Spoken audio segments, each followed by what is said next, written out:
বই বিক্রির যেই টাকাটা আসবে আমাদের পিছনেই খরচ হবে। আমাদের স্কুলটা হচ্ছে যারা অভাবে আছে, যারা একটু পিছিয়ে পড়া মানুষ আছে তাদের জন্য কাজ করে। অমর একুশে বইমেলায় আসলে চোখে পড়বে একটি ভিন্ন ধর্মী স্টল, যে স্টলে ইউনিফর্ম পরে দাঁড়িয়ে রয়েছে কিছু ছেলে যারা বিক্রি করছে বই। আপনি ভাববেন না তারা কেউ বিক্রেতা, তারা কিন্তু এখানকার অংশীদার। অর্থাৎ আমি যেটা বলতে চাচ্ছি, এই বই বিক্রি করে যে টাকা আসবে সেই টাকা কিন্তু তাদের পেছনেই খরচ করা হবে। বাংলা একাডেমির মধ্যে রয়েছে স্পন্দন বি প্রতিষ্ঠানের একটি স্টল। কথা বলবো এখানকার যারা রয়েছে তাদের সাথে।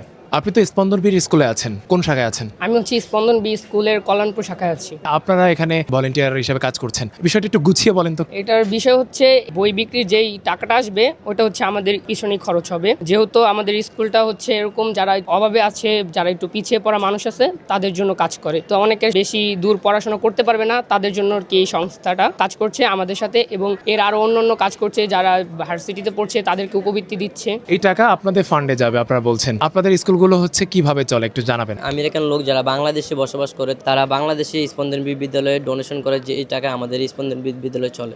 এখানে যে কাজ করার যে আনন্দটা সেটা কিভাবে উপভোগ করছেন? আমাদের নিজের একটা বই, ওটা পাবলিশ হচ্ছে বাচ্চাদের কাছে, বাচ্চারা পড়ে পড়ে মজা পাচ্ছে, খুব আনন্দ সব মিলিয়ে। আপনাদের এখান থেকে এবার কয়টা বই যাচ্ছে? আমাদের এখান থেকে এবার 5টা বই যাচ্ছে বাচ্চাদের জন্য। একটা হচ্ছে মজার ছড়া, তারপর হচ্ছে বাঁকার চাকা, এটার আরো ভার্সন আছে, যেমন এই যে বাঁকার আজব সব কাহিনী, এটা হচ্ছে ফার্স্ট ভার্সন। সেকেন্ড ভার্সন হচ্ছে বাঁকার আজব কাহিনী 2, এন্ড আরেকটা আছে বেস অফ দ্য ইম্পসিবল। এইগুলো হচ্ছে আমাদের স্কুলের টিচাররাই লিখছে। আর এটার ভিতরে যেই ক্যারেক্টার ছবিগুলো আছে এইগুলো সব আমাদের নিজেদের আঁকা। হ্যাঁ, আমরা অনেকে এঁকেছি এবং আমাদের ক্লাসমেটও আঁকছে, ওই যে ওদের ছবি দেওয়া আছে এখানে। আপনাদের পরিবারকে স্পন্দন বি কি কোনো হেল্প করে? করোনার সময় আমাদেরকে অনেক হেল্প করছে, আবার শীতের সময় আমাদেরকে অনেক হেল্প করে। আমাদের কিছু প্রয়োজন হলে এটা আমাদের স্যারদের বলি, স্যারদের আমাদেরকে হেল্প করে। যেমন পড়ালেখার আমাদেরকে বাবা মা নিষেধ করতেছে, যেমন স্যারের আব্বা আমাদের বলে, পরে আব্বা আম্মু রাজি হয়ে যায়। এর মধ্যে কি এমন কেউ আছে যে কিনা পড়াশোনা আগে করতাম না কিন্তু স্পন্দন বি এটা ব্যবস্থা করে দিয়েছে যার জন্য পড়াশোনা শুরু হয়েছে? হ্যাঁ ছিল, অনেক আছে। যেমন আমাদের বন্ধু আছে একজন পড়ান, ও হচ্ছে স্পন্দনে পড়ার পাশাপাশি কাজও করে।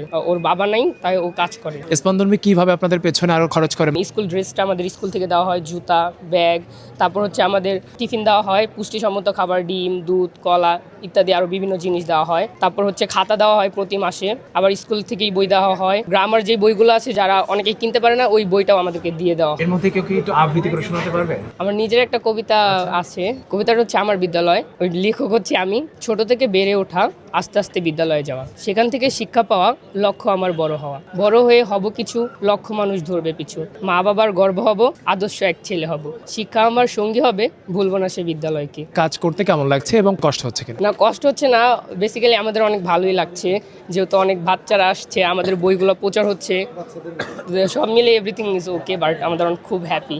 আমরা আরো খুশি হচ্ছি যে মানুষের কাছে পৌঁছে দিচ্ছে আমাদের টিচারদের লেখা বইগুলো, আরো আমরা এগুলো অনেক আনন্দের সহকারে করছি।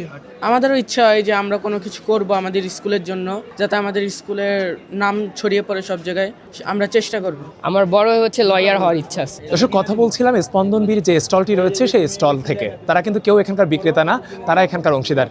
এই বই থেকে যে টাকা আসবে, লাভের টাকা, সেটি যাবে তাদের পেছনে খরচে। এমনকি পরিবারের অনেকটাই সাহায্য করে থাকে স্পন্দন বি। এভাবেই স্পন্দন বি এগিয়ে যাচ্ছে।